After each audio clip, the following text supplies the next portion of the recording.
நீலம் கண்டிட தேவன் புகழ் பாடுங்கள். பாருங்கும் மறை சூழ்ந்திட தியாகத்தில் வழி கூடுங்கள். அழைக்கும் இறைவன் குறை கேட்க ஆலயம் இறைவோம் வாருங்கள். அன்பின் சுவடுகள் பதித்திடவே இறை குலமாய் இணைந்து வாருங்கள்.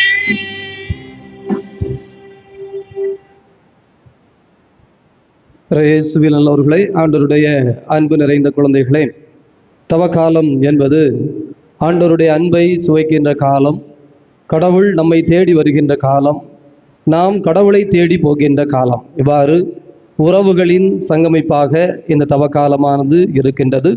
இறைவனோடு கொண்ட உறவு, மனிதர்களோடு கொண்ட உறவு. பிரியமானவர்களே, குறிப்பாக ஆனைகுளத்திலே ஜோசப் என்கின்ற பள்ளியை நம்முடைய தந்தையர்கள் நிர்வகித்து வருகிறார்கள்.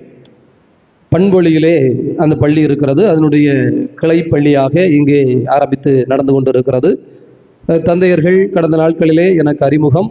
அவர்களோடு நான் பேசி கொண்டிருந்த பொழுது, திருப்பலிக்கு வாருங்கள், மக்களோடு இணைந்து இந்த திருப்பலியை சிறப்பு செய்யலாம் என்று கேட்டுக்கொண்டேன். தந்தை அவர்களும் இந்த தவ காலத்திலிருந்து வாய்ப்பு கிடைக்கிற பொழுது வரலாம் என்கின்ற ஒரு நல்லெண்ணத்தோடு நம்மோடு இணைந்து வந்திருக்கிறார்கள். எனவே பாசத்திற்குரிய தந்தை விவேக், பாசத்திற்குரிய தந்தை ஜோய்ஸ், இவர்கள் இருவரையும் மனமார்ந்த முறையிலே நாம் இந்த திருப்பலிக்கு வரவேற்றுக் கொள்வோம். தந்தை மகன் தூயாவியானவரின் பெயராலே. நம் ஆண்டவராகிய இயேசு கிறிஸ்துவின் அருளும் கடவுளின் அன்பும் தூயாவியானவரின் நட்புறவும் உங்கள் அனைவரோடும் இருப்பதாக.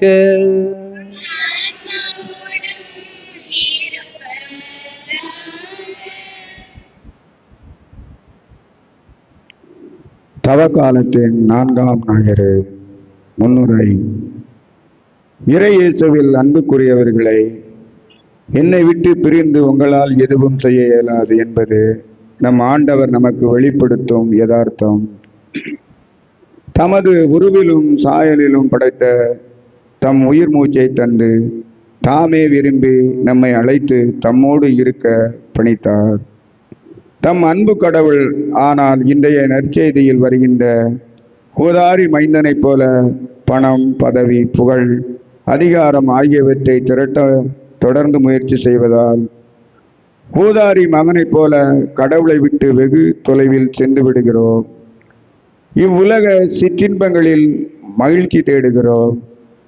அறிவு தெளிந்தவராய் தந்தையே தேடிச் சென்று தந்தையின் உடனிருப்பிலும் அருகாமையிலும் உண்மை மகிழ்ச்சி கண்டு கொண்டதைப் போல நாம் அடிமைப்படுத்தும் காரணிகளை இளங்கண்டு களைந்து புதுவாழ்வு பெற இன்றைய வாசகங்கள் அடைப்பு விடுக்கின்றன. இறைவனின் இணைய ஆவியின் துணை வேண்டி இப்பதியில் இணைவோம்.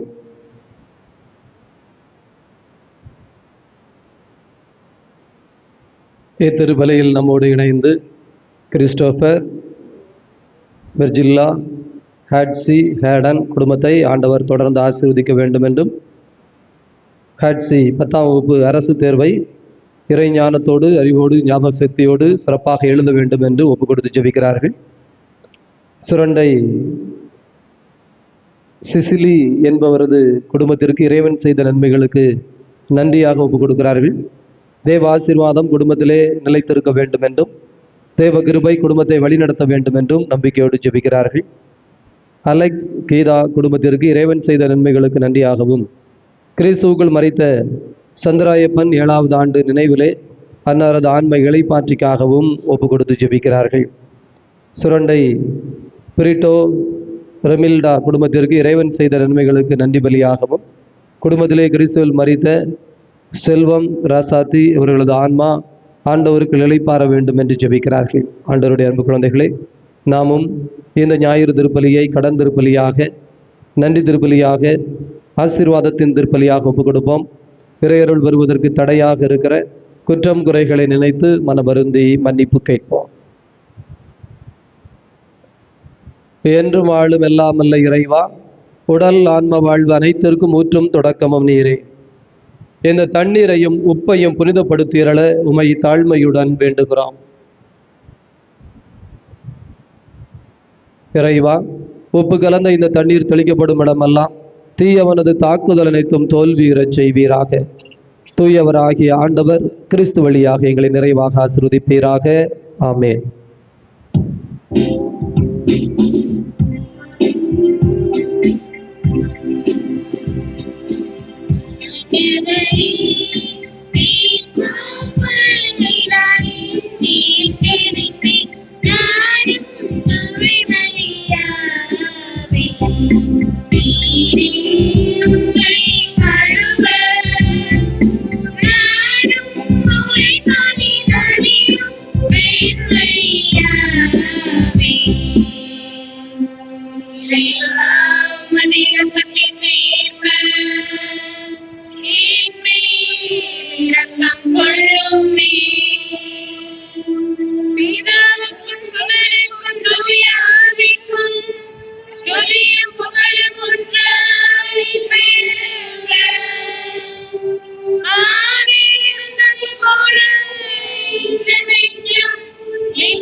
வல்ல கடவுள் நம் பாவங்களிலிருந்து விடுவிப்பார். இந்த நற்கருணை கொண்டாட்டம் அவரது திருவிருந்தில் கலந்து கொள்ளும் தகுதி பெறச் செய்வதாக. மன்றாடுவோமாக. இதய அமைதியை இறைவா, மனிதரான உம் வாக்கின் வழியாக மனித குலத்தின் ஒப்புரவு வியத்தகு முறையில் செயல்படுத்துகின்றேன். ஆர்வமிக்க இறை பற்றினாலும் உயிர் துடிப்புள்ள நம்பிக்கையாலும் வரவிருக்கும் பெருவிழாவிற்கு கிறிஸ்தவ மக்கள் விரைந்து ஆற்றல் பெற செய்தருள்வீராக. உமோடு தூயாவியானவரின் ஒன்றிப்பில் இறைவனாய் என்றென்றும் வாழ்ந்து ஆட்சி செய்கின்ற எங்கள் ஆண்டவரும் உம் திருமகனுமாகிய அதே கிறிஸ்து வழியாக உமை மன்றாடுகின்றோம்.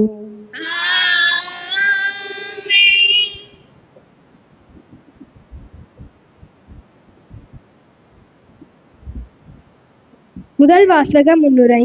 கடவுள் கொடுத்த வாக்குறுதிகளை திரும்ப பெற்றுக்கொள்வதில்லை.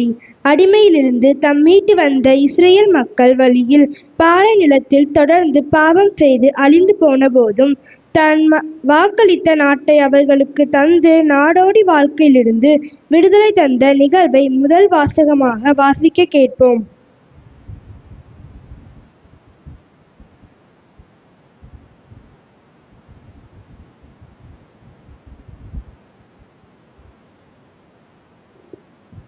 முதல் வாசகம். வாக்களிக்கப்பட்ட நாடு வந்து சேர்ந்த இறைமக்கள் பாஸ்கா கொண்டாடினர். யோசுவா நூலிலிருந்து வாசகம். அதிகாரம் 5, இறை வார்த்தைகள் 9, 10-12 முடிய. யோசுவா நூலிலிருந்து வாசகம். அதிகாரம் 5, இறை வார்த்தைகள் 9, 10-12 முடிய. அந்நாட்களில் ஆண்டவர் யோசுவாவிடம், இன்று எகிப்தியரின் பழிச்சொல்லை உங்களிடமிருந்து நீக்கிவிட்டேன் என்றார். இஸ்ரேலர் கில்காலில் தங்கினர்.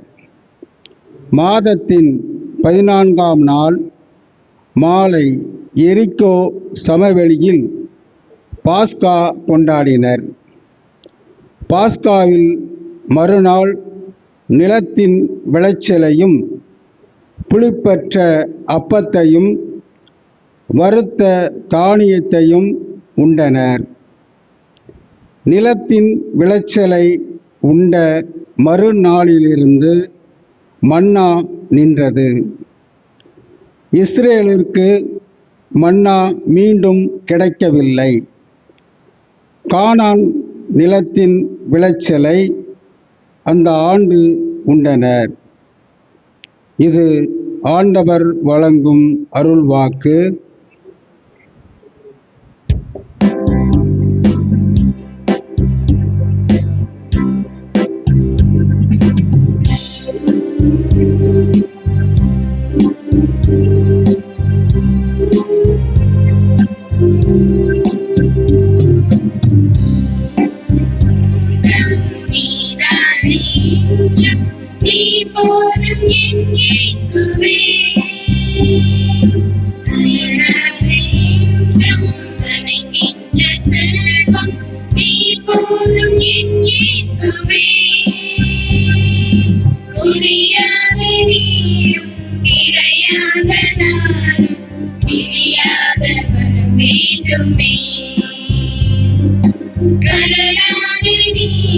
உறுதியாக நான் நிலை சேர வேண்டுமே.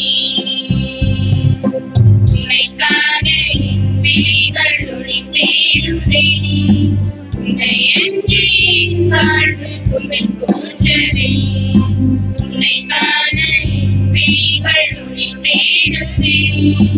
உன்னை அன்றி என் வாழ்வு உன்னை போன்றதே.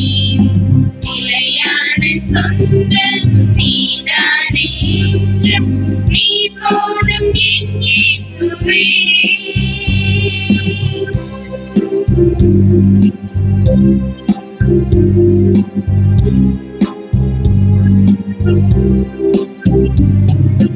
உடையாத உறவாய் கொடையாத கனவாய் நீ போதும் என் இயேசுவே.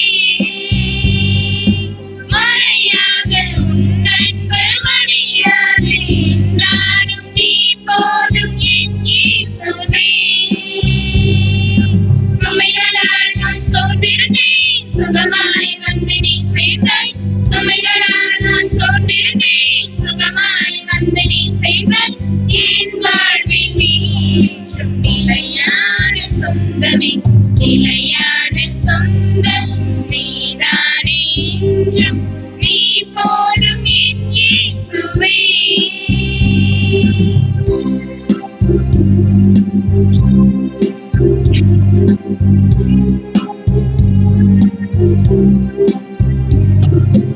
அணையாத அருளாய் ஒளியாக விருந்தாய் நீ போதும் என் இயேசுவே.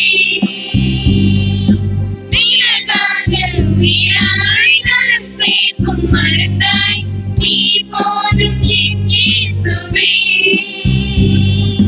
வறுமையால் நான் வாழ்கின்றேன், வசந்தமாய் வந்து நீ சேர்ந்தாய். வறுமையால் நான் வாழ்கின்றேன், வசந்தமாய் வந்து நீ சேர்ந்தாய். என் வாழ்வில் நீ என்றும் நிலையான சொந்தமே. நிலையான சொந்தம் நீதானே என்றும் நீ போதும் என் இயேசுவே.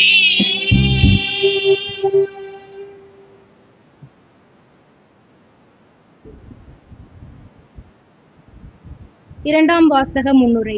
உலகிலுள்ள படைப்பனைத்தையும் படைத்து நமக்களித்து நாள்தோறும் நலன்கள் பல பொழியும் கடவுளின் சிறந்த கொடை நம்மை தம்மோடு ஒப்புரவாக்க தம் மகனை தந்ததுதான். அவ்வாறு ஒப்புரவாக்கப்பட்ட நம் அனைவரும் பிறரை கடவுளிடம் கொண்டு வரும் ஒப்புரவு பணியை செய்ய பணிக்கப்பட்டிருக்கிறோம் என்பதை உணர்ந்து இரண்டாம் வாசகத்திற்கு செவி கொடுப்போம்.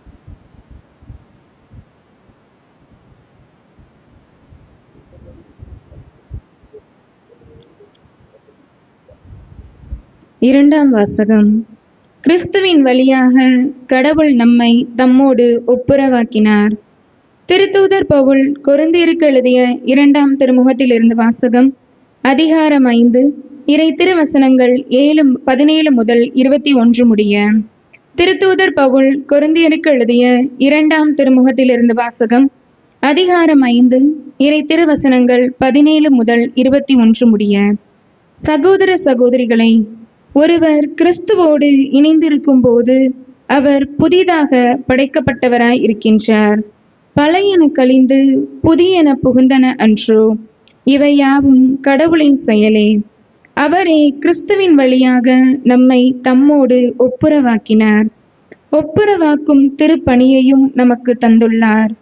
உலகினரின் குற்றங்களை பொருட்படுத்தாமல் கடவுள் கிறிஸ்துவின் வழியாக அவர்களை தம்மோடு ஒப்புரவாக்கினார். அந்த ஒப்புரவு செய்தியை எங்களிடம் ஒப்படைத்தார். எனவே நாங்கள் கிறிஸ்துவின் தூதர்களாய் இருக்கின்றோம்.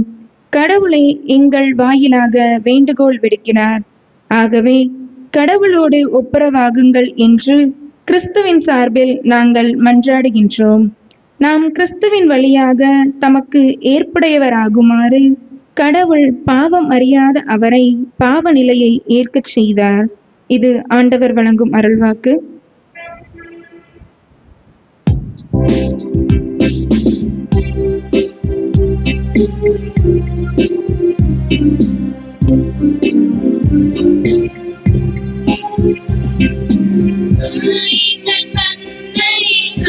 காப்பது போல ஆண்டவர் நம்மை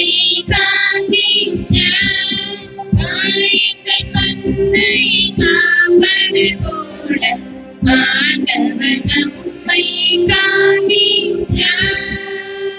நான் புறப்பட்டு என் தந்தையிடம் போய், அப்பா, கடவுளுக்கும் உமக்கும் எதிராக பாவம் செய்தேன் என்று அவரிடம் சொல்வேன். ஆயத்தன் மந்தை காப்பது போல ஆண்டவர் நம்மை காண்கின்றார். ஆண்டவர் உங்களோடு இருப்பாராக. ஆன்மாவோடும் இருப்பாராக. புனித லூக்கா எழுதிய தூய செய்தியில் இருந்த வாசகம். ஆண்டவரை மாற்றி உமக்கே. அதிகாரம் 15, இறைவார்த்தைகள் 1 முதல் 3 மற்றும் 11 முதல் 32 முடியும். அக்காலத்தில் வரி தண்டுவோர் பாவிகள் யாவரும் இயேசு சொல்வதை கேட்க அவரிடம் நெருங்கி வந்தனர். பரிசேயரும் மறைந்துள்ளறிஞரும் இவர் பாவிகளை வரவேற்று அவர்களோடு உணவு அருந்துகிறாரே என்று முழுமுழுத்தினர். அப்போது அவர் அவர்களுக்கு இந்த உவமையை சொன்னார். ஒருவருக்கு 2 புதல்வர்கள் இருந்தார்கள். அவர்களுள் இளையவர் தந்தையை நோக்கி, அப்பா, சொத்தில் எனக்கு உரிய பங்கை தாரும் என்றார். அவர் சொத்தை அவர்களுக்கு பகிர்ந்து அளித்தார். சில நாளுகளுக்குள் இளைய மகன் எல்லாவற்றையும் திரட்டி கொண்டு தொலைநாட்டுக்கு நெடும் பயணம் மேற்கொண்டார். அங்கு தாறுமாறாக வாழ்ந்து தம் சொத்தையும் பாழாக்கினார். அனைத்தையும் அவர் செலவழித்தார்.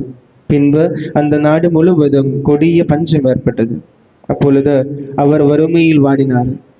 எனவே அந்நாட்டு குடிமக்களுள் ஒருவரிடம் அண்டி பிழைக்க சென்றார்.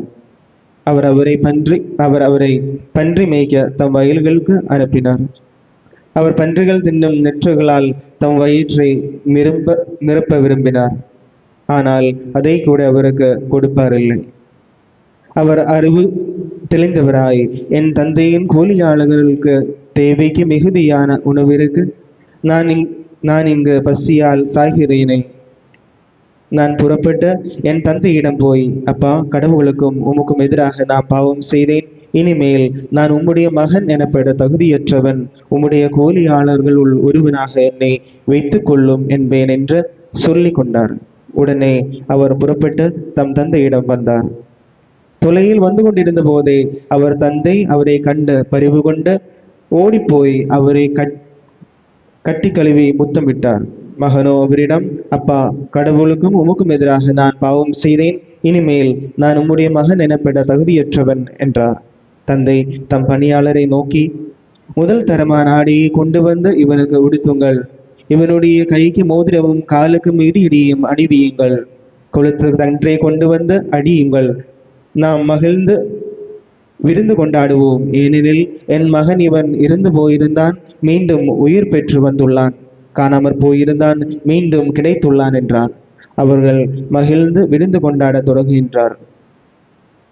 தொடங்கினார்கள். அப்போது மூத்த மகன் வயலில் இருந்தார்.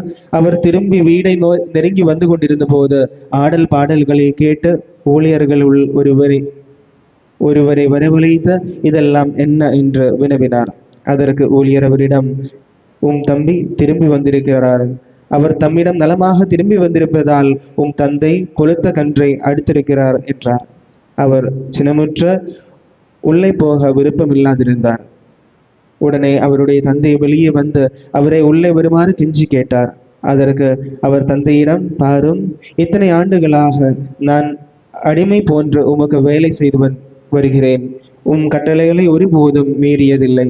ஆயினும் என் நண்பரோடு நான் மகிழ்ந்து கொண்டாட ஒரு ஆட்டுக்குட்டியை கூட என்றுமே நீர் தந்ததில்லை. ஆனால் விலை மகிழரோடு சேர்ந்து உம் சொத்துக்களை எல்லாம் அழித்து விட்ட இந்த உம் மகன் திரும்பி வந்தவுடனே இவனுக்காக கொளுத்த கன்றை அழுத்திருக்கிறீரே என்றார்.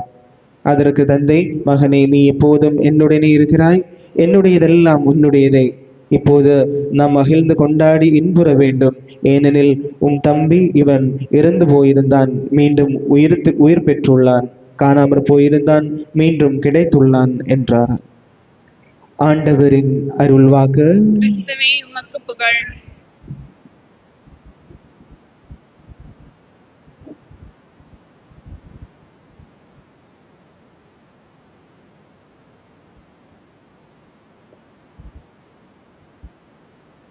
நிலத்தின் விளைச்சலை உண்ட மறுநாளிலிருந்து மன்னா நின்றது. இயேசுவில் நல்லவர்களே, ஆண்டவருடைய அன்பு நிறைந்த குழந்தைகளை, இறை மனித உறவு பற்றிய, இறை மனித செயல்பாடு பற்றிய ஒரு ஆழமான தவக்காலத்தின் 4வது வாரத்தில் நாம் இருக்கின்றோம். இந்த தவக்காலம் என்பது மனிதர்களின் பங்கென்ன, இறைவனின் பங்கென்ன, கடவுள் எதை செய்ய காத்து கொண்டிருக்கிறார், அதை பெறுவதற்கு மனிதர்கள் என்ன செய்ய வேண்டும், அல்லது கடவுளின் அருள் என்பது எப்படிப்பட்டது, அந்த அருளை சம்பாதித்துக் கொள்வதற்கு மனிதர்களாகிய நாம் எத்தகைய மனநிலையில் கூட்டு முயற்சியில் இருக்க வேண்டும். பிரியமானவர்களே, இந்த லூக்கா நற்செய்தி 15வது அதிகாரம் 3 எடுத்துக்காட்டுகளை ஆண்டவர் சொல்லுவார். 1, நாணயம் தொலைந்து விட்டது. அதை இந்த பெண்மணி விளக்கேற்றி வீட்டையெல்லாம் பெருக்கி கண்டுபிடித்தாள். அங்கே நாணயம் மதிப்பு மிக்கது, அது தொலைந்து விட்டது, உறவு நிலையிலிருந்து துண்டிக்கப்பட்டது. ஆனால் தன்னோடு கடவுளோடு இருந்த அந்த பொக்கிஷம், அந்த மதிப்புமிக்க ஒரு பொருள் எல்லைக்கு அப்பால் போனபோது விளக்கை ஏற்றுகின்ற ஒரு செயல், விளக்குமாறை கையில் எடுக்கின்ற ஒரு செயல் என்று எல்லாவற்றையும் கொண்டு அந்த பெண்மணி, அந்த கடவுள், அந்த நபர் அதை தேடி பெற்றுக்கொண்டார். 2வது, காணாமல் போன ஆடு. இங்கே ஆயன் கத்திக்கொண்டு போகிறான், ஆடு எங்கிருக்கிறது என்று. ஆடும் பதிலுக்கு சத்தம் எழுப்புகின்றது. எங்கேயோ ஒரு முட்புதரில் அந்த ஆடு மாட்டிக்கொண்டது. அந்த ஆட்டால் வெளியே வர முடியவில்லை. இங்கே மந்தை காத்து கொண்டிருக்கிறது. ஆயனோ மந்தையை விட்டுவிட்டு 99 ஆடுகளை வனாந்தரத்தில் விட்டுவிட்டு, வசனம் முக்கியம், அது பாதுகாப்பாகத்தான் இருக்கும், காணாமல் போகாது என்று இந்த ஆட்டின் மீது கொண்டிருக்கிற நம்பிக்கை ஒருபுறம், காணாமல் போன ஆட்டின் மீது இருக்கிற பாசம் ஒருபுறம். ஒருவேளை இந்த ஆடுகளுக்கு ஏதாவது நடந்தால் வாய்ப்பு இருக்கிறது, ரிஸ்க் இருக்கிறது. ஆனாலும் காணாமல் போன அந்த ஒரு ஆட்டை தேடி போனான். பிரியமானவர்களே, இங்கே மதிப்பு மிக்கது 99ஆ 1ஆ? 1 லட்சம்னு வச்சுக்கோமே. ஒரு ஆடு மொத்தம் யோசித்து பாருங்க, இங்க இருக்கிறது எத்தனை லட்சம், அங்க காணாமல் போனது எத்தனை லட்சம்? 100ல் 1, 1 பங்கு தான் காணும். ஆனால் இங்கே அதல்ல, பண மதிப்பீடு அல்ல. அந்த ஆடு பரிதவித்துக் கொண்டிருக்கும். என் ஆயன் வருவான் என்று நம்பி காத்து கொண்டிருக்கும். நான் தவறு செய்து விட்டேன், எனக்கு வழி தெரியாது, திரும்ப வருகிற வழி ஆட்டுக்கு தெரியாது, அந்த வழி ஆயனுக்கு தான் தெரியும். எனவே ஆயன் தேடி போகிறான். அங்கே 2 பேருக்கும் ஒரு கொலாபரேஷன் இருக்கிறது. ஆனால் ஆயனின் பங்கு அதிகம், ஆட்டின் பங்கு குறைவு. காணாமல் போன ஆட்டை என்ன பண்றான்? தோளில் தூக்கி போட்டு கொண்டு வருகிறான். ஏன்னா அதுக்கு அவ்வளவுதான் தெரியும். அது அறிவு குறைந்தது, 5 அறிவு படைத்த விலங்கு. அறிவே இல்லாத ஒரு பணம் மதிப்பு, 5 அறிவுடைய ஒரு விலங்கு. 3வது எடுத்துக்காட்டு தான் இன்றைய எடுத்துக்காட்டு, ஊதாரி மைந்தன். பிரியமானவர்களை, நம்ம யோசித்து கூட பார்க்கலாம். தந்தைக்கு பணம் அதிகம், பாசமும் அதிகம் என்று சொன்னால் தன் ஊழியர்களை அனுப்பி தேடச் சொல்லி இருக்கலாமே. தான் போகவில்லை, தன்னுடைய ஊழியர்களையாவது அனுப்பி என் மகன் எங்க இருக்கிறான் என்று தெரியவில்லை. வீட்டில் காணாம போயிடுச்சு, ஒரு பொண்ணோ பையனோ வீட்டை விட்டு ஓடி போயிட்டாங்க. பேப்பர்ல விளம்பரம் கொடுக்குறோமா இல்லையா? உங்கள் உறவினர், பெற்றோர் இதோ காத்து கொண்டிருக்கிறார்கள், எங்கிருந்தாலும் எப்படியாவது தேடி கண்டுபிடித்து வந்து விடுங்கள். அல்லது யாராவது பார்த்தால் இந்த பிள்ளைக்கு, இந்த பையனுக்கு நல்ல புத்தி சொல்லி அனுப்பி வையுங்கள். இன்னார் காணவில்லை, இன்னார் ஆவலோடு காத்து கொண்டிருக்கிறார்கள். காலகட்டத்தில் நடக்கிறதா இல்லையா? பிரியமானவர்களே, ஆனால் இந்த காரியத்தை இந்த 3வது ஓமையில் செய்யவில்லை. ஏன் அந்த தந்தை அதை செய்யவில்லை என்றால், அதுக்கு நற்செய்தி வாசகத்தில் அழகான வசனம் வருகிறது. அறிவு தெளிந்தவனாய். அந்த அறிவு என்பது கொடுக்கப்பட்டிருக்கிறது. எல்லா மனிதர்களுக்கும் ஆண்டவராகிய கடவுள் 6வது அறிவு கொடுத்திருக்கிறார். வேலை செய்கிறதா இல்லையா அப்படிங்கிறது அவரவரை பொறுத்தது. வேலை செய்யும் அறிவைத்தான் ஆண்டவர் கொடுத்திருக்கிறார். அதை பயன்படுத்த வேண்டிய கடமை அந்த குழந்தைகளுக்கு இருக்கிறது. பிரியமானவர்களே, அந்த பையன் வந்து சொத்தை கேட்டான், கொடுத்தார். செவுட்டுல ஓங்கி 2 போடு போட்டு, அறிவு இருக்கா உனக்கு? உங்க அண்ணனை வரல, பேசாம சொன்ன வேலையை கட்டிட்டு வீட்டுல இருக்கானா இல்லையா? உனக்கு மட்டும் என்ன கொழுப்பு திமிரு? அப்படி என்ன இந்த சொத்தை நான் உனக்கு கொடுக்கணும்? This is my property.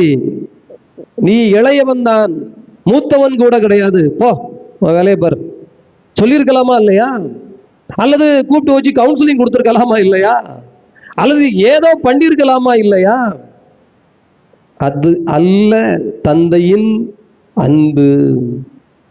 நான் உன்னை மதிக்கிறேன் என் அன்பு குழந்தாய், நான் உன் சுதந்திரத்தை மதிக்கின்றேன். You choose what you want to have. நீ என்ன பெற்றுக்கொள்ள விரும்புகிறாயோ அதை நீ தேர்ந்தெடுக்கிறாய். உன் தேர்ந்தெடுத்தலை நான் மதிக்கிறேன். அதற்காக உனக்கு அருள் தந்திருக்கிறேன், வல்லமை தந்திருக்கிறேன், அறிவு தந்திருக்கிறேன், சிந்தனை தெளிவு தந்திருக்கிறேன், திறமை தந்திருக்கிறேன், எல்லாம் தந்திருக்கிறேன். கடவுள் இப்படி எதுவுமே கொடுக்காமல் யாரையும் அனுப்பியதில்லை, கொடுத்துத்தான் வைத்திருக்கிறார். அப்படி இருக்கிற பொழுது இந்த ஊதாரி மைந்தன் போனான்.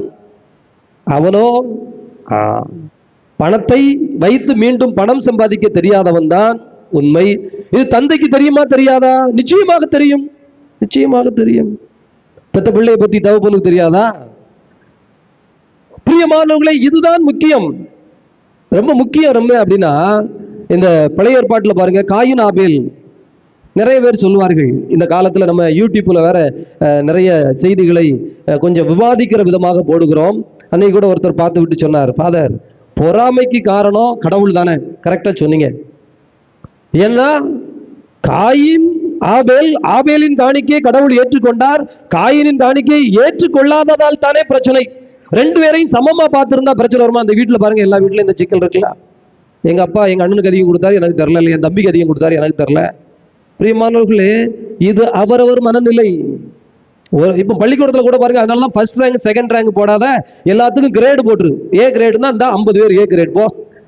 பிரியமானவர்களே, அதுல எவனாவது ஒரு பையன் ஃபர்ஸ்ட் வந்திருப்பான் தானே, அவன் மார்க் காட்டி கொடுக்கத்தானே செய்யும். இந்த பையன் 100க்கு 99, இந்த பையன் 100க்கு 98, 99 எடுத்தாம்னு சொன்னா என்ன குறைஞ்சிரும்? ஆனால் இன்றைய மனநோய் பிடித்த சமூகம் என்ன சொல்லுகிறதுனா, அப்படி சொன்னா இந்த பையன் மன வருத்தப்படுவான், அதனால அதை சொல்லக்கூடாதான். உண்மை என்ன? ஏ கிரேடு 80க்கு மேல எடுத்தவனுக்குலாம் ஏ கிரேடு கொடுத்துரு அப்படின்னா, 81 எடுத்தவனும் 99 எடுத்தவனும் ஒரே வேலைக்கு ஒரே மாதிரி அல்லது ஒரே திறமையில ஒரே தட்டுல தான் நீங்க தராசு வைக்கிறீங்களா? சரிப்பா, அப்ப தங்க வைக்கிறல்ல, 1 கிராம்ல இருந்து 100 கிராம் வரைக்கும் ஒரே ரேட் வச்சுக்க, 100 கிராம்ல இருந்து 200 கிராம் வரைக்கும் ஒரே ரேட் வச்சுக்க சொல்லுவானா? ஒரு புள்ளி கூடுனா கூட விலைய கூட கூடுன்னு சொல்ல அறிவு இருக்கிற மனிதனுக்கு, மதிப்பிட தெரிந்த மனிதனுக்கு, குழந்தைகள் என்று வருகிற பொழுது, வாழ்வு என்று வருகிற பொழுது கலந்து எப்படி போன என்ன? உண்மை பேசுகிற, சத்தியம் பேசுகிற ஒரு பண்பு வரல. பிரியமானவர்களே, காயின் ஆபேல் ஏன் கடவுள் தேர்ந்தெடுத்தார்? காயினுக்கு பொறுமை கிடையாதுங்கிறது முன்கூட்டியே கடவுளுக்கு தெரிகிறது. இது காயின் காணிக்கையை கடவுள் ஏற்றுக்கொண்டு ஆபேலின் காணிக்கையை கடவுள் ஏற்றுக்கொள்ளாமல் இருந்திருந்தால் ஆபேல் காயினை போல கொலைவெறி கொண்டிருக்க மாட்டான். இவன் செயல், காயின் தகுதியற்றவன் என்பதை அவன் செயலாலே வெளிப்படுத்தி விட்டான். ரொம்ப மைனூட்டான ஒரு புள்ளி, கொஞ்சம் சிந்தித்தால் தான் புரியும். எனவேதான் கடவுள் மனித உறவு என்று வருகிற பொழுது, இந்த நாட்டில் பாருங்க எவ்வளவு அநீதி, எவ்வளவு அக்கிரமம், எவ்வளவு கொல்ல, அப்பா பொய்மை மலிந்து கிடக்கிறது, அநீதி செழித்து வளர்ந்து கிடக்கிறது. கடவுள் நியாயமான ஆளா இருந்தா எல்லாத்தையும் சரி பண்ணி வந்தது தானே. அப்ப மனுஷன் அடிமையா? மனிதன், ஆட்டுக்கும் மனிதனுக்கும் வித்தியாசம் இருக்கிறது. காணாமல் போன ஆட்டுக்கும் காணாமல் போன நாணயத்திற்கும் காணாமல் போகிற மனிதனுக்கும் வித்தியாசம் இருக்கிறது. நாம் மனிதர்கள், கொடுக்கப்பட்ட மனிதர்கள், சுதந்திரம் பெறப்பட்ட மனிதர்கள். எனவே நமது கை, நமது மூளை, நமது திறமை வளர வேண்டும் என்று ஆண்டவர் விரும்புகிறார். பிரியமானவர்களை, திரும்ப வருகிற பொழுது அதனால் தான் அவனை கண்டிக்கவில்லை. அவனுக்கான தண்டனையை அவன் பெற்றுவிட்டான். பாவத்திற்கான தண்டனை பாவத்திலேயே இருக்கிறது. நம்ம யாரும் யாரையும் கண்டிக்க வேண்டிய தேவையில்லை. அவர்களுடைய மனச்சான்றே உறுத்தும். அந்த பாவமே அவர்களை தூங்க விடாமல் செய்யும். அந்த குற்றம் குறைய அவர்கள் நிம்மதியை கெடுத்துவிடும். அந்த பொறாமை முதலில் அவர்களை அழிக்கும், பின்புதான் மற்றவரை. பொறாமைப்பட்டவருக்கு தீங்கு. கோபம் முதலில் கோபப்பட்டவரை தீக்குச்சி மாதிரி. முதல்ல தீக்குச்சி எரிஞ்சிட்டு தான் காட்டை கொளுத்தோம். தீக்குச்சி காலி. பிரியமானவர்களே, எல்லா பாவமும் எல்லா தீமையும் இத்தகைய தன்மை படைத்தது. இது கடவுளுக்கு தெரியும். எனவேதான் ஊதாரி மைந்தன் அவன் என்ன பாடுபட்டு வந்திருக்கிறான் அப்படிங்கிறது தந்தை கண்ணால பார்க்கணும்னு அவசியம் இல்லை. அவருடைய ஞானம், அவருடைய அறிவு தெளிவு அவருக்கு காட்டுகிறது. அதனாலதான் அவனை போய் அவன் எப்படி அழுக்கா வந்திருக்கான் கட்டி தழுவி முத்தமிட்டார். கை கொடுத்து கூப்பிடல, தம்பி வாப்பா அப்படின்னு சொல்லல. போய் டேய் நீ என் பிள்ளைடா, you are mine, part of me. நீ எப்படி வந்திருந்தாலும் என் கை என் கால் சாணியில் மிதிச்சிடுச்சுன்னா காலை வெட்டவா செய்வேன்? என் கழுவ மாட்டானா? அதை நான் தானே தொடச்சி கழுவணும். நீ என்னில் பிரியமானவர்களே, எனவேதான் கணவன் மனைவி உறவை பற்றி சொல்லுகிற பொழுதும் ஆண்டவர் அதை சொல்வார். ஈருடல் ஓர் உயிர், தந்தை மகன் தூய ஆவி, மூவர் கடவுள். அன்னை மரியாள், சூசையப்பர், இயேசு கிறிஸ்து, அந்த குடும்பம் திருக்குடும்பம், ஒன்றோடு ஒன்று பின்னி பிணைந்த உறவு நிலை. இதுதான் ஒப்புரவின் நிலை. இதைத்தான் கடவுள் எதிர்பார்க்கிறார். இதைத்தான் நம்மிடமும் கடவுள் கேட்கின்றார். நீ என்னோடு இரு. ஆனா மூத்த மைந்தனை பாருங்க, இளைய மைந்தன் உடலால் விலகி இருந்தான், ஆனால் உள்ளத்தால் தந்தைகிட்ட நெருங்கிட்டான். எங்க வச்சே? பன்றி மேய்க்கின்ற இடத்தில் இருந்தே. ஆனால் இந்த மூத்த மகனோ தந்தையோடு தான் இருந்தான். பிசிக்கல் பிரசன்ஸ் என்று சொல்லப்படுகிற இந்த உடல் அந்த வீட்டில தான் இருந்தது, ஆனா புத்திலாம் எங்கேயோ இருந்தது. இந்த மூத்த மகன் வெளியில நிக்கிறான்ல, அவனை போய் தந்தை கட்டி தெளிவு அரவணைத்து அவனை கொஞ்சி குலாவி அவனை முத்தமிட்டு ஊதாரி மைந்தனை உள்ளே கூட்டிக்கிட்டு வந்த மாதிரி, டே எப்படியாவது உள்ள வந்துடுடாங்கிற சீனை ஏசுநாதர் சொல்லல. நமக்கு ஆச்சரியமா இருக்கும், ஆனா அதான் உண்மை. சொல்லல. இந்த ஊதாரி மைந்தன் அவனுக்கு கொடுத்த அந்த ஒரு அன்பை அல்லது அந்த ஒரு கருணையை, இரக்கத்தை இந்த பெரிய பையனுக்கு ஏன் கொடுக்கல? அவன் உடலால் கெட்டான், ஆனால் புத்தியிலோ அறிவு தெளிவடைந்து விட்டான். அன்பிலோ என் நெஞ்சுக்குள் இறங்கி விட்டான். ஆனால் நீயோ உன் உடல் இங்குதான் இருக்கிறது. இவர் பிரசன்ஸ் என்று சொல்லப்படுகிற பிசிக்கல் பிரசன்ஸ், அட்டெண்டன்ஸ் கொடுத்துட்ட, நீ கிளாஸை கவனிக்கவே இல்லையே. உனக்கு பாடம் புரியுமா? ஆனா கிளாஸே கவனிக்க முடியல. எங்கேயோ இருக்கிற ஒரு பையன் அட்டெண்டன்ஸ் கொடுக்க முடியல. இன்னைக்கு கிளாஸ் முடிஞ்சு சாயந்தரம் போன உடனே 4 பையங்களை கூப்பிட்டு, நீ என்ன நோட்ஸ் எழுதுன கொண்டா, நீ என்ன நோட்ஸ் எழுதுன கொண்டா. ஐயோ இப்படி இருந்ததோ எப்படி பாடம் நடத்தினாரு, இன்னைக்கு என்னடா சொன்னாரு, இல்லை நீ தான் வரல, அப்படி சும்மா சொல்லுடான்னு அத்தனையும் கேட்கிறானே. வாத்தியார் யாரை பாராட்டுவார்? பள்ளிக்கு வந்து விட்டு வகுப்புள்ள பாடத்தை குறிக்காமல் ஏதோ கனவு கொண்டு விட்டு கிரிக்கெட்டை பற்றி பேசிக் கொண்டிருந்து விட்டு போகிற மாணவனா வகுப்பிற்கு வர இயலவில்லை, ஏதோ காரணம். ஆனால் மாலையில எடுத்து விட்டு மறுநாள் கொண்டாங்கடா நோட்டை அப்படின்னு கேட்கும்போது வகுப்புக்கு வராத மாணவனை ஆசிரியர் அடிக்க வேண்டிய தேவையில்லை, அவனோ அனைத்தையும் அறிந்து விட்டான். பிரியமானவர்களே, ரொம்ப அழுத்தமான ஒரு காரியம். இந்த மூத்த மகன், அவனுடைய உள்ளம் கெட்ட உள்ளம், பண்பற்ற உள்ளம். நான் சொல்றேன், நான் உனக்கு அடிமை மாதிரி இருந்தேன்டே. அடிமை மாதிரியாடா? அப்போ உனக்கு எனக்கும் அடிமைக்கும் ஆண்டானுக்கு உள்ள உறவா? அப்படித்தான் உன் புத்தி சொல்லிச்சா? அப்படித்தான் உன் மனசுல பதிஞ்சிருந்ததா? நீ என்னடா பிள்ளை? அவனை பாடுறா, அவன் வந்து நிக்கிறான், தகுதியே இல்லை அப்படின்னு கையை கட்டி எப்படி நிக்கிறான் பாருங்க. பிரியமானவர்களே, முதல் வாசகம், அதனால்தான் அந்த வரியோடு ஆரம்பித்தோம். இஸ்ராயல் மக்கள் எகிப்திலிருந்து வெளியே வந்தார்கள். 40 ஆண்டுகள் பாலைவனத்தில் கடவுள் தான் சாப்பாடு போட்டார். ஒரு தாய் தன்னுடைய குழந்தைக்கு பால் ஊட்டுவது போல, அமுதூட்டுவது போல, தன்னுடைய இரத்தத்தை உணவாக கொடுப்பது போல, அந்த குழந்தைக்கான எல்லா பணிவிடைகளையும் தானே அந்த தாய் செய்வது போல இஸ்ராயல் மக்களுக்கு 40 ஆண்டுகள். அவர்கள் எப்போது கானான் நாட்டிற்குள் வந்து கானான் நாட்டை உரிமை கொண்டாடி அங்கே அறுவடை செய்து ஆண்டின் முதல் கனியை உண்டார்களோ, இஸ்ராயேலர் கில்காலில் தங்கினர். மாதத்தின் 14ஆம் நாள் மாலை எரிக்கோ சமவெளியில் பாஸ்கா கொண்டாடினர். இதற்கடுத்து 40 வருஷம் கழிச்சு பாலைவனத்துல எல்லாம் முடிச்சுட்டு எரிக்கோ பட்டணத்தை வெற்றி கொண்ட பிறகு அந்த விழா அறுவடை திருநாளை கொண்டாடினர். பாஸ்காவின் மறுநாள் நிலத்தின் விளைச்சலையும் புளிப்பற்ற அப்பத்தையும் வறுத்த தானியத்தையும் உண்டார்கள். தங்கள் கையால் அவர்கள் உண்ண ஆரம்பித்தவுடன் நிலத்தின் விளைச்சலை உண்ட மறுநாளில் இருந்து மன்னா நின்றது. இல்லை என்றால் காலை மாலையும் மன்னாவால் கடவுள் வழி நடத்தியவர். இஸ்ராயலருக்கு மன்னா மீண்டும் கிடைக்கவில்லை.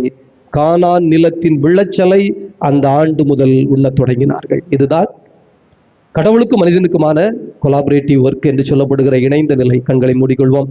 ஆண்டவருடைய அன்பு குழந்தைகள், இந்த தவ காலத்தில் என்ன செய்யணும்னு இப்போ தெரிஞ்சிருக்கணும். கடவுள் நமக்கு என்னென்ன சுதந்திரம் கொடுத்திருக்கிறார், என்னென்ன வாய்ப்பு கொடுத்திருக்கிறார், என்னென்ன வசதி கொடுத்திருக்கிறார், அத்தனை அப்படியே உள்ளத்துக்குள்ள வாங்குங்க. ஆண்டவர்கிட்ட அப்படியே ஒப்பு கொடுங்க. ஆண்டவர்கிட்ட ஒப்பு கொடுங்க. பிரியமானவர்களை, எல்லா காரியத்தையும் பெருசா செய்யணும். அன்போடு செய்ய வேண்டும், அக்கறையோடு செய்ய வேண்டும். ஒரு சின்ன தவ முயற்சி செய்தால் கூட முணுமுணுப்பு இருக்கக்கூடாது. மூத்த பையனை போல வெறுப்புணர்வு இருக்கக்கூடாது. ஆண்டவர் எனக்கு முக்கியம். ஆண்டவர் யாருக்கு என்ன செய்தாலும் சரி, யாருக்கு என்ன கொடுத்தாலும் சரி, அதை பற்றி அல்ல. என் அன்பு ஆண்டவரை பற்றியது, ஆண்டவரின் அன்பு என்னை பற்றியது. நான் என்னை ஆண்டவரின் பாதத்திலே முழுவதுமாக ஒப்புக் கொடுக்கிறேன். தந்தையே இறைவா, இதோ நான் என் உள்ளத்துக்குள்ளே உம்மை கொண்டு வருகிறேன். என் உள்ளம் முழுவதும் உமக்கான உள்ளமாக, உம்மால் ஆக்கிரமிக்கப்படுகின்ற ஆண்டவரால் நான் அப்படியே ஆட்கொள்ளப்பட்ட குழந்தையாக மாற ஆசைப்படுகிறேன். தந்தையே, உம்மை தவிர எனக்கு வேற ஒன்றும் இல்லை. உன் கரத்தை பிடித்துக் கொண்டே நடக்க ஆசைப்படுகிறேன். உன் கரத்தின் ஒளியை உண்ண நான் ஆசைப்படுகிறேன். உமது ஆற்றலை சொல்லி ஆசைப்படுகிறேன். நீர் எனக்கு புத்தி கொடுத்திருக்கிறீர், எனக்கு தேவையான எல்லாம் கொடுத்திருக்கிறீர். ஆனால் நீர் சொல்லும் செய்வேன் என்று நிற்பேன். நீ செய் என்று என்னை சொல்லுகிறேன், நானும் கைகட்டி நிற்கிறேன். தந்தையை நீங்க சொல்லுங்க. அப்பா, நீங்க எனக்கு உத்தரவு கொடுங்க. நான் உன் பிள்ளை, நான் ஓ அறிவுல வாழ ஆசைப்படுகிறேன். நான் உன்னுடைய பலத்தில் வாழ ஆசைப்படுகிறேன். எனக்கு நீயே சக்தி. நீ கை ஓங்க சொன்னால் ஓங்குவேன், கை கட்டி நிற்க சொன்னால் நிற்பேன். ராயப்பா, இதோ இந்த வாளை உரையில் போடு என்று சொன்னது போல பேதுருவுக்கு சொன்னவுடன் அவர் செய்தார். பிரியமானவர்களே, அதுதான் சீடத்துவம். ஆனால் யூதாசோ, அவனுக்கு ஆண்டவர் அக்கறை சொன்னார். இதோ உன் உள்ளத்தை மாற்றிக்கொள், நீ என்னை முத்தமிட்டு காட்டி கொடுக்க இருக்கிறாய் என்று சொன்ன பொழுது கூட அவன் சாத்தானின் பக்கமாக எழுந்து போய்விட்டான். ஊதாரி மைந்தனை போல ஓடி காணாமல் போய்விட்டான். அன்பு குழந்தைகளை, கடவுள்கிட்ட கொடுங்க, ஒப்புரவாகுங்க. ரெண்டு தன்மை அல்ல, கடவுள் வேறு நான் வேறு என்றல்ல. எனக்கு கொடுக்கப்பட்ட எல்லாம் கடவுளிடமிருந்து வந்தது. மன்னாவை உண்டாலும் ஒன்றுதான், கை நிலத்தின் விளைச்சலை உண்டாலும் ஒன்றுதான். இந்த நிலச்சல் நான் சம்பாதித்தது அல்ல. 40 ஆண்டுகள் மன்னாவால் வழி நடத்திய கடவுளுக்கு இன்னும் 400 ஆண்டுகள் மன்னா கொடுக்க முடியாதா? ஆனால் இந்த விளைச்சல் கடவுள் கொடுத்தது. இந்த நிலத்தின் விளைச்சலும் எனக்கு கடவுள் தந்தது. ஆனால் நான் பதிலில் உழைப்பேன், கடவுள் சொல்லுகிற காரியத்தை எல்லாம் செய்வேன், அவருக்காக பாடுபட்டு கொண்டே இருப்பேன், அவருடைய வார்த்தையை பேசுவேன், அவர் மீது அன்பு கொள்வேன். ஆனால் என்னால் அல்ல. இந்த நிலத்தின் விளைச்சலும் என்னால் அல்ல. இந்த திறமை என்னால் அல்ல. இந்த காரியம் என்னால் அல்ல. இந்த காரியம் எனக்கு கடவுளால். நான் தான் செய்தேன், நான் தான் செய்கின்றேன், நான் தான் நடந்தேன், நான் தான் போதித்தேன், நான் தான் வாசித்தேன், நான் தான் இதோ இந்த பயணங்களை மேற்கொண்டேன், நான் தான் தியாகம் செய்தேன், நான் தான் மன்னித்தேன், நான் தான் எல்லாம் செய்தேன். ஆனால் நான் அல்ல. கடவுள் கொடுத்ததால், கடவுளுடைய வல்லமை நிறைந்ததால், கடவுளுடைய ஆற்றல் நிறைந்ததால். பிரியமானவர்களே, ரொம்ப முக்கியமான புள்ளி. இந்த இடத்துல நீங்க டர்ன் பண்ணலனா கஷ்டம், இந்த இடம் நமக்கு புரியலனா கஷ்டம். நாம் செய்ததெல்லாம் கடவுளால் என்று, கடவுளின் அன்பினால் என்று, கடவுளின் வல்லமையினால் என்று நினைத்தால் இந்த தவ காலத்துல கடைசி வரைக்கும் போயிடலாம், கடைசி புள்ளி வரைக்கும் போயிடலாம். கடவுள் நம்மை இழுத்து கொண்டு போவார், உயர்ந்த நிலையில் கொண்டு போய் வைத்தார். அங்கேயும் நாம் பணிவோடு இருப்போம், பண்போடு இருப்போம், அன்போடு இருப்போம், கருணையோடு இருப்போம். ஆணவத்தின் நிலை, கோபத்தின் நிலை, வெறுப்பின் நிலை, பகைமையின் நிலை, சாத்தானின் எதிர்மறை காரியம் நமக்குள் ஒரு புள்ளி கூட வராது. ஆசீர்வாதத்தின் தகப்பனே, நன்மைத்தனங்களால் நிரப்பும், நன்மைத்தனங்களால் வழிகாட்டும். உம்முடைய பிள்ளையாய், உம்முடைய அடிமையின் பிள்ளையாய், உம்முடைய அன்பின் பிள்ளையாய், இதோ உம்முடைய தகுதியற்ற பிள்ளையாய் நீர் கொடுத்த காரணத்தினாலே வீடு கட்டுவது, இதோ மனிதன் உழைத்தாலும் கடவுள் தாமே அந்த உத்தரவு கொடுக்கவில்லை என்றால் உழைப்பவன் வீணே உழைத்துக் கொண்டிருப்பான், ஆனால் முழுமை பெறாது என்று திருப்பாடலின் ஆசிரியர் சொன்னாரே. விதைப்பவன் விதைத்துக் கொண்டிருப்பான், ஆனால் கடவுள் தாமே அறுவடைக்கான உத்தரவு கொடுக்கவில்லை என்றால் அவன் விதைத்துக் கொண்டே இருக்க வேண்டியதான், ஆனால் அறுவடை நடக்காது என்று சொன்னீரே. இதோ காவலன் விழித்துக் கொண்டே இருக்க வேண்டியதுதான், ஆனால் கடவுள் தாமே நகரை காவல் காக்கவில்லை என்று சொன்னால் அவன் எவ்வளவு நாள் காத்திருந்தாலும் இதோ இறுதியிலே அது பாதுகாக்கப்படாது என்று இறை வாக்கினர் வழியாக எங்களுக்கு திருப்பாடலில் அருமையாய் சொல்லி தந்தீரே. அந்த உண்மையை ஊதாரி மைந்தன் உணர்ந்து கொண்ட உண்மையை இந்த நாளிலே நாங்கள் உணர்ந்து கொள்ள வரம் தாரும். செய்ய வேண்டியது நாங்கள் தான் தகப்பனே, இதோ காரியங்களை முன்னின்று வழிநடத்த வேண்டியது நாங்கள் தான் தகப்பனே, அதை நாங்கள் அறிந்திருக்கிறோம். ஆனாலும் எங்கள் வல்லமையாலோ எங்கள் ஆற்றலாலோ எங்கள் திறமையாலோ எங்கள் சொத்தினாலோ எங்கள் பலத்தினாலோ எங்கள் பணத்தினாலோ எங்களுடைய உரிமையை கொடு என்று கேட்ட அந்த ஊதாரி மைந்தனின் ஆரம்ப நிலையில் அல்ல, தகுதியற்ற பிள்ளையாய் நிற்கிறேன் தந்தையை, இனி நீ சொல்வதெல்லாம் வேத வாக்கு, நீ சொல்வதெல்லாம் நிறைவின் வாக்கு என்று அந்த மனம் மாறிய நிலையில் இந்த 3 வாரங்கள் தவக்காலத்தை நாங்கள் மேற்கொள்ள வரந்தாரும். 3 வாரம் நிறைவு பெறுகிற பொழுது தகப்பனே, நாங்கள் உயிர்த்தெழ வேண்டும். எங்கள் பாவங்களிலிருந்து, எங்கள் நோயிலிருந்து, எங்கள் குற்றம் குறைகளில் இருந்து, எங்கள் பலகீனங்களில் இருந்து விடுதலை பெற்ற பிள்ளைகளாக, மீட்கப்பட்ட பிள்ளைகளாக வாழ வேண்டும். அந்த ஆசிரை இந்த நாளில் இருந்து எங்களுக்கு தொடர்ந்து தருவீராக. ஆமேன், ஆமேன், ஆமேன். எழுந்து நின்று நம்முடைய நம்பிக்கை அறிக்கையிட்டு பாடுவோம்.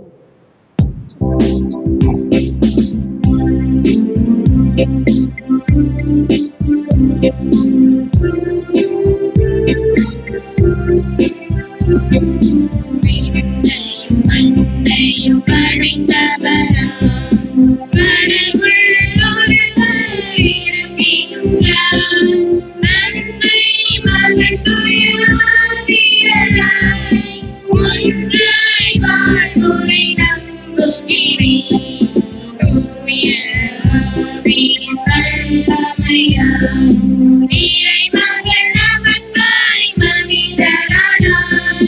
கன்னி மரியிடம் பிறந்தவராம் இயேசுவை உறுதியாய் நம்புகிறேன். பிலாத்துவின் ஆட்சியில் பாடுபட்டார். சிலுவையில் இறந்து அடக்கப்பட்டார். 3ஆம் நாளில் உயிர்த்தெழுந்தார். இறப்பின் மீது வெற்றி கொண்டார். விண்ணகம் வாழும் தந்தையிடம் அரியணை கொண்டு இருக்கின்றார்.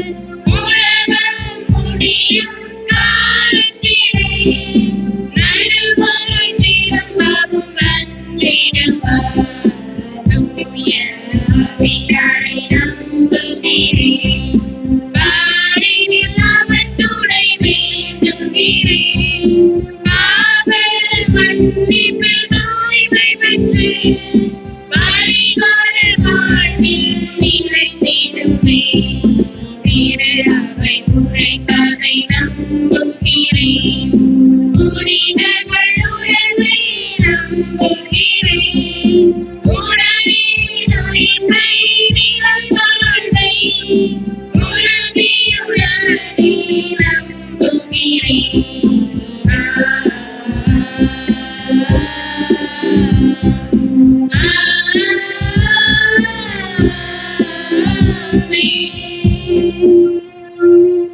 நம்முடைய மன்றாட்டுகளை சொல்லி ஜெபிப்போம். அருள்கொடையே இறைவா, உமது மறை உடலாம் திருச்சபையை இந்நாள் வரை சிறப்பாக வழிநடத்தி வரும் உமது கொடைக்காக நன்றி கூறுகின்றோம். நீர் தேர்ந்து கொண்டுள்ள எம் திருத்தந்தை, ஆயர்கள், குருக்கள், அருள் சகோதரிகள், துறவியர்கள், நற்செய்தி பணியாளர்கள் அனைவருக்கும் இறைவார்த்தையில் ஞானத்தையும் ஆற்றலையும் தந்து திறம்பட இறைப்பணி செய்திட ஆசீரளிக்க வேண்டுமென்று இறைவா உம்மை மன்றாடுகின்றோம். அருட்கரமே எம் இறைவா, ஏழைகள், எளியவர்கள், நோயுற்றவர்கள், அனாதைகள், முதியோர்கள் அனைவருக்கும் நீரே ஆற்றலும் சக்தியுமாக செயலாற்ற வேண்டும் என்று மன்றாடுகிறோம். அவர்களின் துன்பங்கள், இயலாமைகள், சோர்வுகள், தனிமை என்ற எல்லா நேரங்களிலும் உமது உடனிருப்பு அவர்களை தேற்றி தாயும் தந்தையுமாக அரவணைத்து காத்திட வேண்டுமென்று இறைவா உம்மை மன்றாடுகின்றோம். வழிநடத்திடும் அன்பு தெய்வமே இறைவா, எம் பங்கில் உள்ள அனைத்து குடும்பங்களிலும் உமது இறை பிரசனம் நிறைந்திருக்க மன்றாடுகின்றோம். அவர்கள் செய்கின்ற தொழில்களை ஆசீர்வதித்து நேரிய வழியில் பணி செய்து தங்களின் செயல்கள் அனைத்தும் இறை அன்பையும் பிறர் அன்பையும் பறைசாற்றிடும் வண்ணம் இருந்திட அனைவரும் ஜபத்திலும் தவத்திலும் தங்களை பயிற்றுவித்தவர்களாக வாழ்ந்திட வேண்டுமென்று இறைவா உம்மை மன்றாடுகின்றோம். ஆண்டவரே, எங்கள் மன்றாட்டை கேட்டருளும். வல்லவராம் இறைவா, சிறு பிள்ளைகள் மீது உமது இரக்கத்தை பொழிந்தருளும். அவர்கள் மீது நீர் காட்டிய அக்கறைக்கும் அன்பிற்கும் ஏற்ப அவர்கள் நல்லவர்களாக வளர்ந்திடும் ஏற்ற சூழலை தந்திட வேண்டும் என்று மன்றாடுகின்றோம். நவீன சாதனங்களால் தங்களின் நேரத்தை விரயமாக்காமல் தங்கள் வாழ்க்கையில் பயன் தரும்படியாக படிப்பிலும் ஒழுக்கத்திலும் சிறந்து விளங்கிட வேண்டும் என்று இறைவா உம்மை மன்றாடுகிறோம். ஆண்டவரே, எங்கள் மன்றாட்டை கேட்டருளும். நம்ம அவருடைய தனிப்பட்ட தேவைகளையும் ஆண்டவருடைய பாதத்திலே மௌனமாய் மன்றாடுவோம். அன்பான கடவுளே, நாங்கள் உம்முடைய பிள்ளைகள் இந்த உரிமையோடு உம்மை நோக்கி எழுப்பி இருக்கிற இந்த மன்றாட்டுக்களை எல்லாம் எங்கள் ஆண்டவராகிய கிறிஸ்து வழியாக உம்மை வேண்டுகின்றோம். ஆமென்.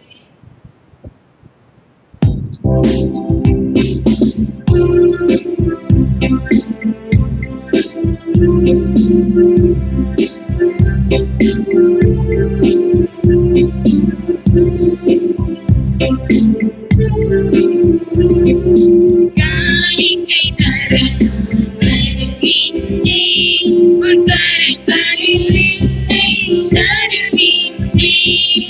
காணிக்கை தர நான் வருகின்றேன், உன்னை கொடுத்தாலும் பயனில்லை. நான் என்னை கொடுக்காமல் பொருள் கொடுத்தால் என்ன கொடுத்தாலும் பயனில்லை. நான் என்னை கொடுக்காமல் பொருள் கொடுத்தால் என்னை தான் நீ கேட்கின்றாய். நான் என்னை முழுவதும் தருகின்றேன். என்னை தான் நீ கேட்கின்றாய். நான் என்னை முழுவதும் தருகின்றேன். காணிக்கை தர நான் வருகின்றேன். சகோதர சகோதரிகளை, உங்களுடையதும் என்னுடையதுமாக ஒப்பு கொடுக்கப்படுகின்ற இப்பலி எல்லாம் வல்ல தந்தையாகிய இறைவனுக்கு ஏற்புடையதாகும்படி மன்றாடுங்கள். ஆண்டவர் தம் திருப்பெயரின் புகழ்ச்சிக்காகவும் மாட்சிக்காகவும் நமது நன்மைக்காகவும் புனித திரு அவையின் அனைத்து நலனுக்காகவும் உமது கையிலிருந்து இப்பலியை ஏற்றுக்கொள்வாராக. இதய அமைதியை இறைவா, பணிவுடன் உமை வேண்டி நிலையான உதவியளிக்கும் காணிக்கைகளை உமக்கு ஒப்பு கொடுக்கிறோம். உலகின் மீட்பிற்காக இது எங்களுக்கு வழிவகுப்பதாக. ஆண்டவராக்கி அதே கிறிஸ்து வழியாக உமை மன்றாடுகின்றோம். ஆண்டவர் உங்களோடு இருப்பாராக. உம் ஆன்மாவோடும் இருப்பாராக. இதயங்களை மேலே எழுப்புங்கள். ஆண்டவரிடம் எழுப்பியுள்ளோம். நம் இறைவனாகி ஆண்டவருக்கு நன்றி கூறுவோம். அது தகுதியும் நீதியுமானதே. ஆண்டவரே, தூயவரான தந்தையே, என்று வாழும் இறைவா, நாங்கள் உமக்கு நன்றி செலுத்துவது எங்கள் கடமையும் மீட்பிற்குரிய செயலுமாகும். ஏனெனில் கிறிஸ்து பெருமான் எங்களுக்காக விண்ணகத்தின் கதவை திறந்தார், மண்ணகத்தில் மனிதனாக பிறந்தார், பாவம் தவிர மற்ற அனைத்திலும் எங்களைப் போல வாழ்க்கை நடத்த திருவுளமானார், சாவை வென்று உயிர்ப்பு உண்டு என்று விளங்கச் செய்தார். ஆகவே விண்ணகத் தூதரோடு இணைந்து போற்றி புகழ்ந்து அக்களித்து நாங்கள் பாடுவதாவது: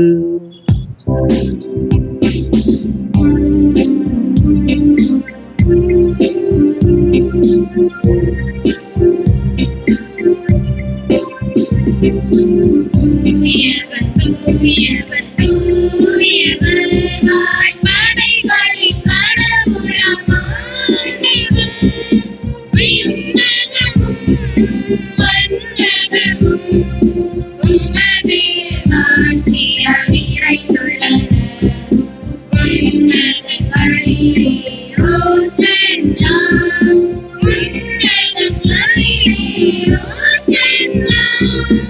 ஆண்டவர் பெயரால் வருகிறவர் ஆசி பெற்றவர். உன்னதங்களிலே ஓசன்னா, உன்னதங்களிலே ஓசன்னா.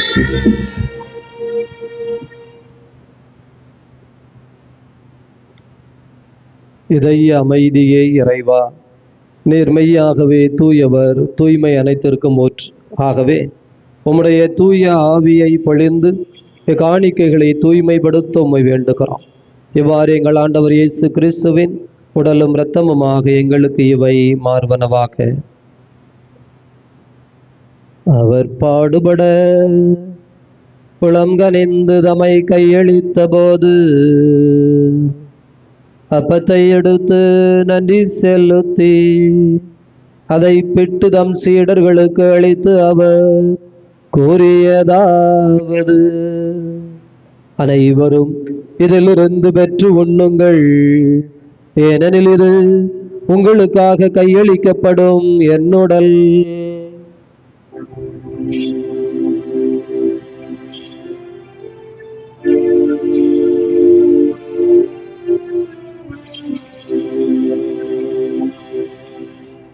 அவ்வண்ணமே இரவு விருந்தை அருந்திய பின் கிண்ணத்தை எடுத்து மீண்டும் உமக்கு நன்றி கூறி தம் சீடர்களுக்கு அளித்து அவர் கூறியதாவது: அனைவரும் இதிலிருந்து பெற்று பருகுங்கள், ஏனெனில் இது புதிய நிலையான உடன்படிக்கைக்குரிய என் இரத்தத்தின் கிண்ணம். இது பாவ மன்னிப்புக்கென்று உங்களுக்காகவும் பலருக்காகவும் சிந்தப்படும். இதை என் நினைவாக செய்யுங்கள்.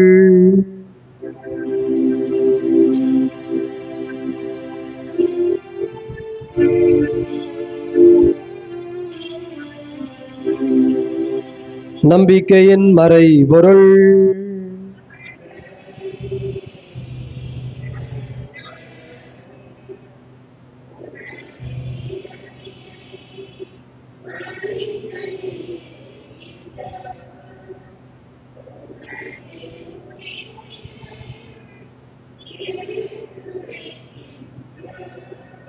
ஆகவே ஆண்டவரே, நாங்கள் கிறிஸ்துவின் இறப்பினையும் உயிர்ப்பினையும் நினைவு கூர்ந்து வாழ்வு தரும் அப்பத்தினையும் மீட்பளிக்கும் கிண்ணத்தினையும் ஒப்புக் கொடுக்கின்றோம். உம் திருமுன் நின்று ஊழியம் புரிய தகுந்தவர்கள் என எங்களை ஏற்றுக்கொண்டீர். எனவே உமக்கு நன்றி செலுத்துகிறோம். மேலும் கிறிஸ்துவின் உடலிலும் இரத்தத்திலும் பங்கு கொள்ளும் எங்களை தூய ஆவியானவர் ஒன்று சேர்க்க வேண்டுமென உம்மை தாழ்மையுடன் மன்றாடுகிறோம். ஆண்டவரே, உலகெங்கும் பரவி இருக்கும் உமது திருவாய்வை நினைவு கூர்ந்தருளும். ஏகர் திருத்தந்தை பிரான்சிஸ், எங்கள் ஆயர் அந்தோணிசாமி, எல்லா திருநிலைவர் ஆகிய அனைவரோடும் உமது திருவாய்வை நிறைவு பெற செய்தருளும். மேலும் உயிர்த்தெழும் எதிர்நோக்குடன் துயில் கொள்ளும் எங்கள் சகோதரர் சகோதரிகளையும் இறந்தோர் அனைவரையும் இரக்கத்துடன் நினைவு கூர்ந்து உமது திருமுக ஒளியின் உள்ளேற்றருளும். எங்கள் அனைவரும் மீதும் இரக்கமாயிரும். கடவுளின் கன்னித்தாயான புனித மரியா, அவருடைய கணவரான புனித யோசேப்பு, புனித திருத்தூதர்கள், இவ்வுலகில் உமக்கு உகந்தவராயிருந்தோராகிய புனிதர் அனைவருடனும் நாங்கள் நிலைய வாழ்வில் பங்கு கொள்ளும் தகுதி பெற்ற உம் திருமுகன் இயேசு கிறிஸ்து வழியாக உம்மை புகழ்ந்தேத்தும் வரமருள உம்மை மன்றாடுகின்றோம்.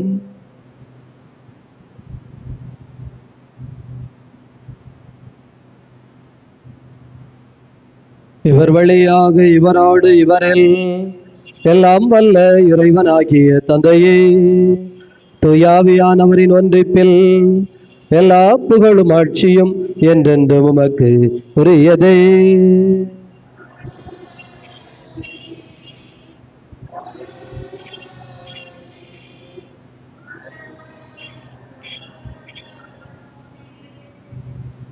நம் ஆண்டவர் இயேசு கிறிஸ்து ஜெபிக்க கற்றுக் கொடுத்தார்.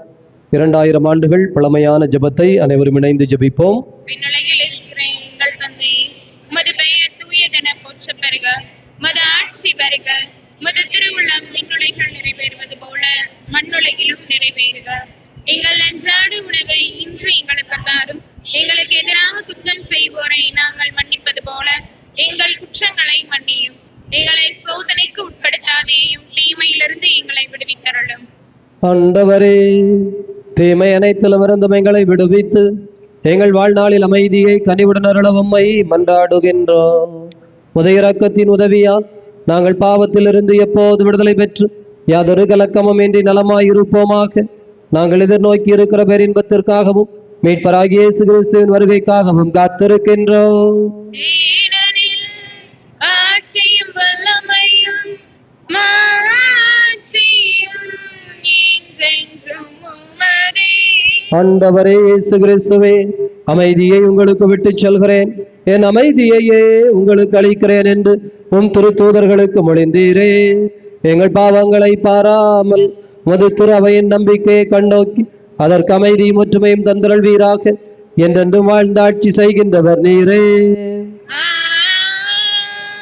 ஆண்டவருடைய அமைதி உங்களோடு என்றும் இருப்பதாக.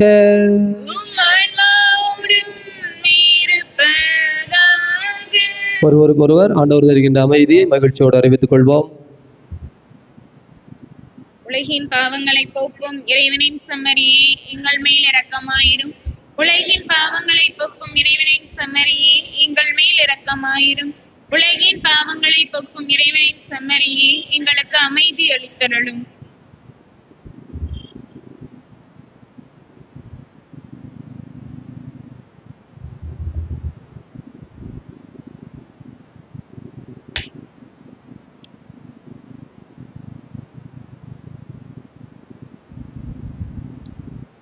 இதோ இறைவனின் செம்மறி, இவரே உலகின் பாவங்களை போக்குகின்ற தெய்வம்.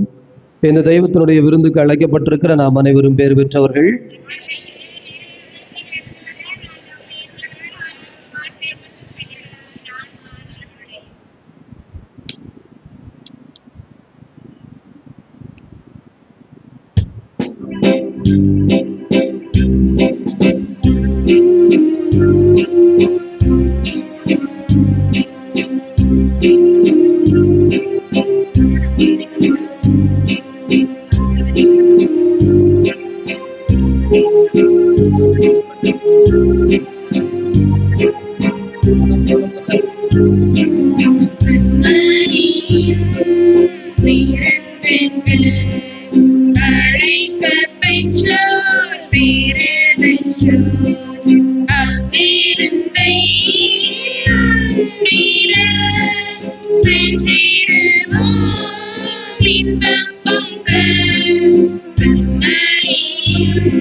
எங்கள் உறவாய் நீ வந்தாய் இன்பம் தங்குமே. துன்பரருளை விதைத்தார் எங்கள் உலகம் உய்யுமே. செம்மறியின் பிறந்தக்கு அழைக்கப் பெற்றோர் பேறு பெற்றோர். அவ்விருந்தை உண்டிட சென்றிடுவோம் இன்பம் பொங்க. உலகம் எல்லாம் இறைவனது உன்னுள்ளம் ஒன்றிலே. இயற்கை நிறைவு கொள்வது உன் செயலின் பண்பிலே. உலகம் எல்லாம் இறைவது உன்னுள்ளம் ஒன்றிலே. இயற்கை நிறைவு கொள்வது உன் செயலின் பண்பிலே. மனித உள்ளம் மகிழ்வது உன் புனித உறவிலே. கரையும் வாழ்வு மலர்வது உன் மகிழ்வின் பங்கிலே. செம்மறியின் பேரந்துக்கு அழைக்கப் பெற்றோர் பேறு பெற்றோர்.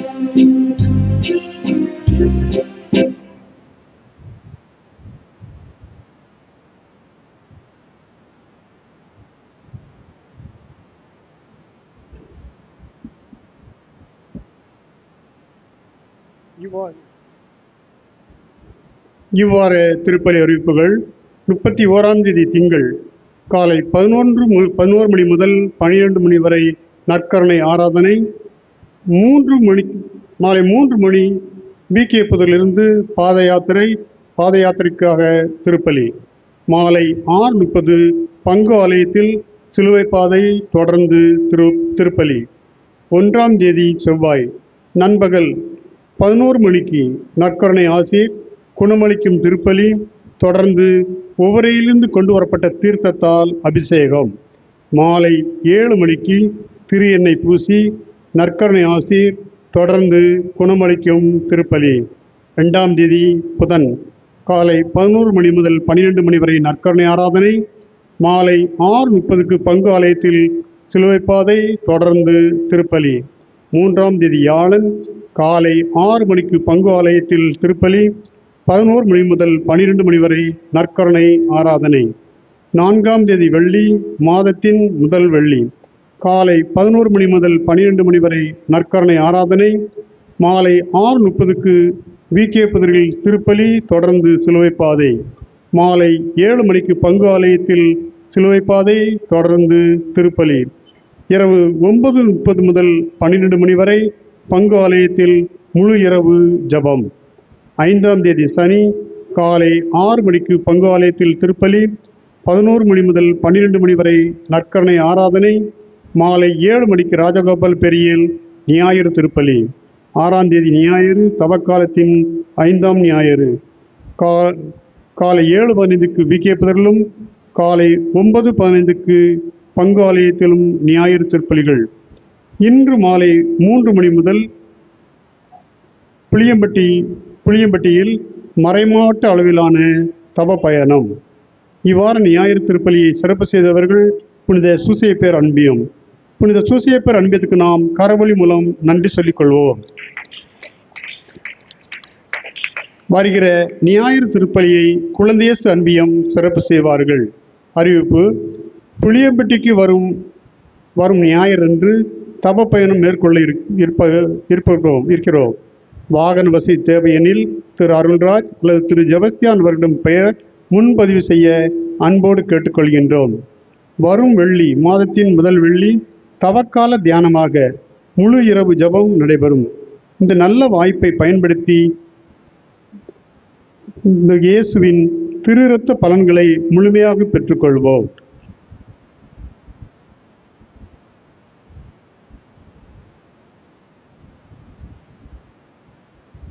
ஆண்டவருடைய அன்பு குழந்தைகளே, வருகிற வெள்ளிக்கிழமை முழு இரவு ஜெபம். அதில் என்ன சிறப்பு என்றால், இயேசு கெத்செமனி தோட்டத்தில் பாடுபட்ட நேரம், அந்த நேரம் செபித்த நேரம், அந்த நேரம். பிரியமானவர்களே, நிறைய கோவிலில் நீங்கள் பார்ப்பீங்க, மதியம் 3 மணிக்கு ஜெபிப்பார்கள்.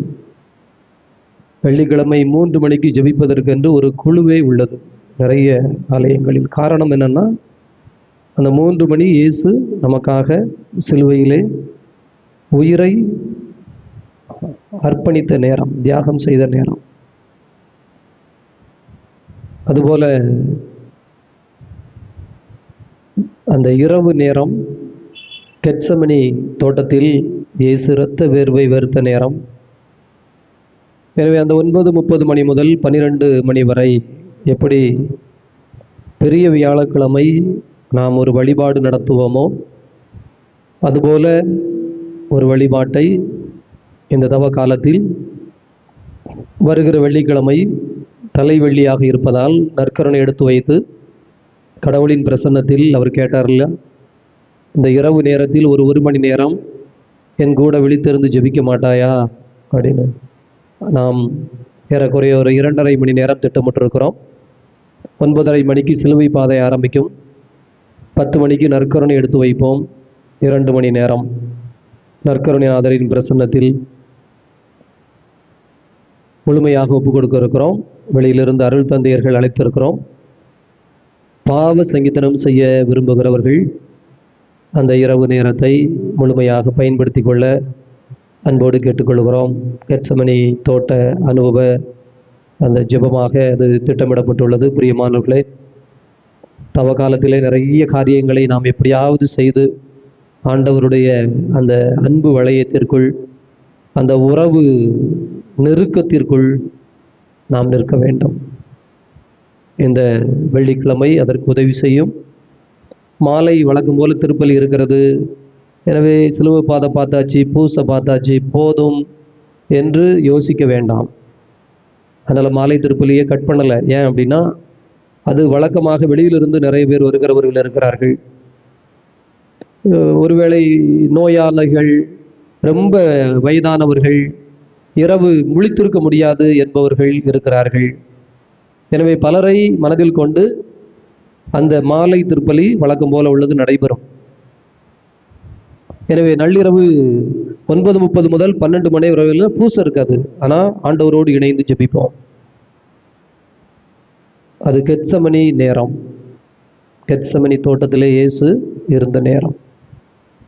அதை மனதில் கொண்டு அந்த வழிபாட்டில் முழுமையாக எல்லோரும் கலந்து கொள்ள வேண்டும் என பாசத்தோடு கேட்டுக்கொள்கின்றேன். அது ஒரு பெரிய ஒரு விடுதலையை, மாற்றத்தை நமக்கு தரும். அந்த அனுபவம் வேற மாதிரி இருக்கும். அந்த அனுபவத்தை நிச்சயமாக இந்த தவ காலத்திலே நாம் பெற்றுக்கொள்ள வேண்டாம். எழுந்து நின்று நாம் இறைவனுக்கு நன்றி கூறுவோம். மன்றாடுவோமாக.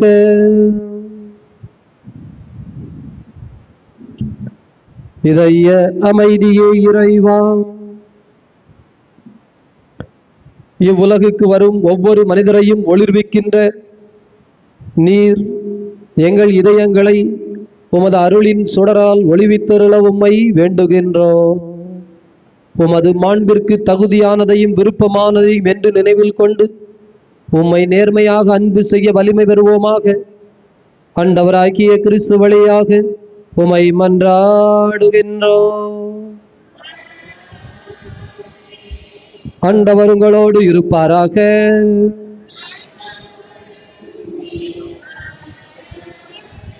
வல்ல கடவுள் தந்தை, மகன், தூய ஆவியார் உங்கள் அனைவரையும் நிறைவாக ஆசீர்வதிப்பாராக. உயிர்த்த கடவுளின் உண்மை பிள்ளைகளாக சென்று வாழுங்கள். பேரின்பம் தொடரட்டும்.